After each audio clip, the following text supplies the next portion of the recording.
Hoje eu quero te contar a história da hipnoterapia. Bom, não adianta nem falar o quanto eu defendo a hipnose, uma vez que é com isso que eu trabalho há muitos anos. Então é bacana a gente entender que a hipnose não é bruxaria, não é coisa de outro mundo e que na história da hipnose ela foi cercada de muita pesquisa e de médicos. Médicos guiaram a hipnose até ela chegar onde a gente está hoje. Então, às vezes a gente ouve falar, mas hipnose não é terapia, psicólogo não gosta de hipnoterapeuta, tudo isso é bobagem. Eu tenho muito paciente hoje que é psicólogo ou psiquiatra. Então isso já quebra por terra a questão da crença de que um não gosta do outro. São ferramentas incríveis. Todo mundo precisa de terapia. Se você vai seguir pela hipnose ou se você vai seguir pela terapia cognitivo-comportamental, pela psicanálise, humanismo, não importa. Todos precisam de terapia.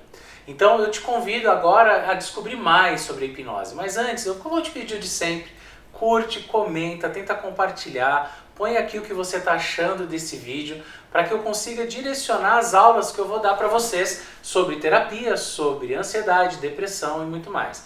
Bom, para começar a falar de hipnose, é importante entender que ela já tem mais de 4.500 anos. A gente não está falando de uma ciência moderna. A gente está falando que lá há 4.500 anos atrás, com plantas, as pessoas já alteravam seu estado de consciência. E é isso que a gente está falando. A gente está falando que a hipnose ela atua nos processos psicológicos básicos do ser humano, mais propriamente dito nos estados de consciência. Alterações de estados da consciência, a hipnose é um deles. Então a gente está falando de pura ciência. Tá? Lá há 4.000 anos atrás, 4.500 anos atrás, o pessoal já utilizava plantas para alterar os seus estados de consciência e entrar em transe. Então a gente consegue falar também que o transe é um estado natural da mente. Quantas vezes você já escovou o dente e agora, por exemplo, não lembra que horas que você cuspiu a água ou não? Ou quando você está dirigindo e chega no lugar e não lembra nem qual caminho que você fez. Você fala, puxa, vim no automático, foi no automático. Isso quer dizer que você está em estado de transe. E isso é normal, você não dormiu, você não apagou, você não saiu do corpo, mas você estava num estado de transe. Então, transe é um estado natural da mente.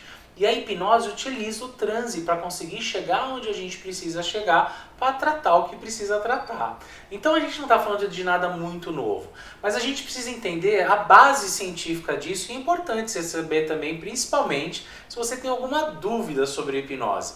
Então a coisa começa lá em meados de 1815, onde a gente vai falar com um cara que chama Franz Mesmer, que aí ele até criou um movimento chamado mesmerismo, onde você tinha ali a hipnose através de ímãs e sugestões.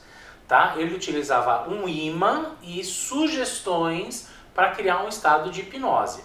E aí Benjamin Franklin, esse você já deve conhecer, que estudava muito a parte de magnetismo, começou a entender o que tinha a ver o ímã com a sugestão. E aí ele identificou aqui o básico, que se a pessoa não acreditasse, o ímã não servia de nada. Então o estado de hipnose estava muito mais relacionado com a sugestão do que propriamente dito com a questão de um ímã ou não ímã. E aí lá pelo meios de 1860, 1840, a gente tem o James Braid, que também é médico. E aí sim esse cara popularizou o termo da hipnose. Esse cara realmente começou a falar sobre indução.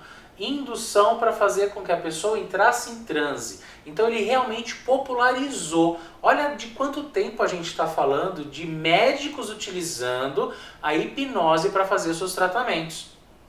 Após ele veio o James Sdale, que esse cara também lá em 1859 até 1859, que é quando ele morreu, esse cara ele criou o estado profundo de transe. Porque naquela época não existia anestesia. Então a pessoa era cortada ali e para não sentir dor eles colocavam a pessoa em estado de transe profundo. E foi até que é o transe que tem o transe de Sdale, que é o nome dele, que criou o nome dele. E posteriormente a gente chegou em Charcot, em meados ali, ele morreu em 1893. E aí Charcot fez com que a hipnose ficasse famosa. Por que Charcot fez a hipnose ficar famosa? Porque ele colocou de forma científica a hipnose. E aí não teve jeito. Quem se aproximou dele e que auxiliou com que a hipnose fosse o que ela é hoje, quem se aproximou desse cara foi um mal conhecido aí chamado Freud. Então Freud, ele se aproximou de Charcot, que também era médico, e ele, para entender cientificamente o que acontecia numa indução hipnótica. E aí o Freud, para quem estudar um pouquinho, foi o cara que criou o conceito de inconsciente na primeira tópica, né? Na topografia inconsciente, pré-consciente, consciente. Ele criou o conceito de inconsciente, onde ele tem uma frase que ele fala que todos os nossos traumas e etc. estão ocultos do consciente, eles estão no inconsciente. E a hipnose, ela pega ela navega nessa frase de Freud muito bem. Porque na hipnose, o que o Charcot fazia era colocar pessoas em catarse. Botavam a pessoa num transe profundo, essa pessoa acessava conteúdos do inconsciente e através de uma liberação emocional, ela botava tudo aquilo para fora. E ela começava com sintomas e após a catarse os sintomas sumiam. A pessoa tinha pânico e após a catarse o pânico acabava. A pessoa tinha algum mal, alguma alergia, alguma dor inexplicável, após aquele tratamento hipnótico o problema acabava. E aí Freud começou a se aproximar muito da hipnose. Só que tinha um problema. A indução, tanto a longa como a não longa, a profunda como a não profunda, demorava muito tempo. E aí Freud, ele começou a pegar um pouco de ojeriza da hipnose, porque ele tentava fazer com os pacientes dele e nem todos entravam em transe. Então isso realmente gerava um problema para o Freud. E ele começou a ir para a livre associação, mudou, ele abandonou a hipnose.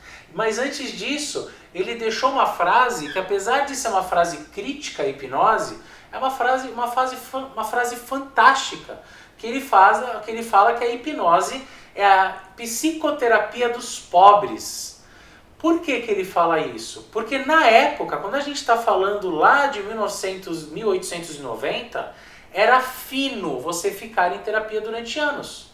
Era chique, era sinal que você era uma pessoa com posses. Se você tinha ali um terapeuta. Agora, a hipnose, ela ia lá em uma sessão, resolvia. O cara entrava lá em transe, fazia a catarse e acabava o problema. Então, não era chique falar que você fazia uma hipnose, porque ela era muito rápida. Então, a hipnose, além de tudo, além de ela ficar desacreditada pelo Freud, porque ele não conseguia, e aí eu te convido a assistir o filme Quando Nietzsche Chorou, que o Nietzsche precisava passar por uma hipnose, e ele chamou Charcot para fazer essa hipnose. Então no filme ele já mostra isso, esse evento acontecendo.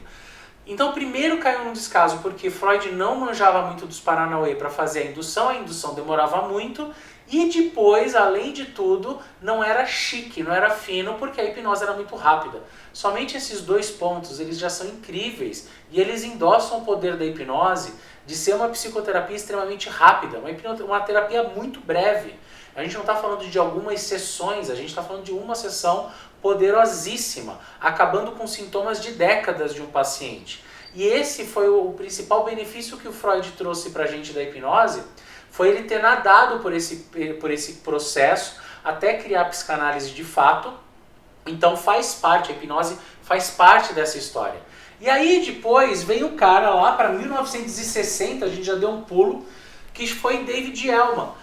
Esse cara, ele precisava comer, ele precisava de grana, ele começou a entender como é que os médicos faziam a hipnose e ele começou a desenvolver um método de indução mais rápida. Só que David Ellman não era médico. Então esse cara desenvolveu, e aí sim ele deixou a hipnose popular. Por que popular? Porque qualquer um conseguia, desde que estudando e com a técnica correta, colocar uma pessoa em transe de uma forma muito rápida. Passaram de 8 horas para entrar numa indução para pouco mais de alguns minutos para a pessoa entrar numa indução. E aí você tinha catarse acontecendo e traumas de décadas sendo resolvidos em 2, 3 horas. E esse foi uma das principais vitórias da hipnose. A gente conseguir conduzir uma hipnoterapia de uma forma muito rápida. E aí nesse meio tempo veio o Milton Erickson, que trouxe o conceito também de hipnose ericksoniana, onde ele fazia parte da indução por ponto fixo e colocava a pessoa numa indução extremamente profunda e a hipnotizava por meio de metáforas. A partir daí, a hipnoterapia ela só cresceu. Então hoje, por exemplo, pessoas que não podem tomar anestesia no dentista utilizam da hipnoterapia, da hipnose para entrar num transe anestésico. Da mesma forma, pessoas que precisam fazer tatuagem, da mesma forma, pessoas que têm traumas de décadas, como pânico de avião, pânico de dirigir, algumas alergias, sintomas de ansiedade, como palpitação, fibromialgia, todas tratadas em horas dentro de um set terapêutico de hipnose. Então, gente, antes de tudo, de a gente falar sobre se a hipnose funciona, se a hipnose não funciona, se é verdade ou não é verdade, a gente precisa estudar um pouco. A hipnose vem sendo estudada por médicos há décadas. E além de tudo, ela vem sendo provada e comprovada. Hoje é comprovado num exame de PET scan que após uma sessão de hipnoterapia correta, existe uma transformação existe uma mudança neuroquímica no cérebro. Então o cérebro que estava de uma forma, ele atua de outra após uma sessão. Isso é comprovado no exame de PET scan, tanto é que tantas ciências hoje, como até mesmo a medicina, reconhece a hipnose. Então, gente, eu espero que nessa aula você consiga ter um norte do que é a hipnose. E caso você me pergunte agora, falando assim, Sérgio, mas como é possível em uma sessão a pessoa conseguir relevar ou curar um trauma, curar alguma coisa muito mal resolvida na infância? Aí eu vou te dar mais um nome para você pesquisar que chama Émile Coué. Émile Coué tem uma lei da emoção dominante, que ela fala que uma emoção muito forte domina emoções mais fracas. Então, o que a hipnose vai trafegar? Eu vou buscar o primeiro momento emocional que te gerou o trauma que você vive hoje. Por exemplo, o vício no cigarro, ou uma insônia, ou seja lá o que for. E aí, nesse momento, a gente vai criar uma emoção e a gente vai trabalhar, ressignificar uma emoção muito mais forte do que essa primeira que gerou o trauma. E nesse momento essa perde a intensidade, essa perde a importância e você se livra do sintoma.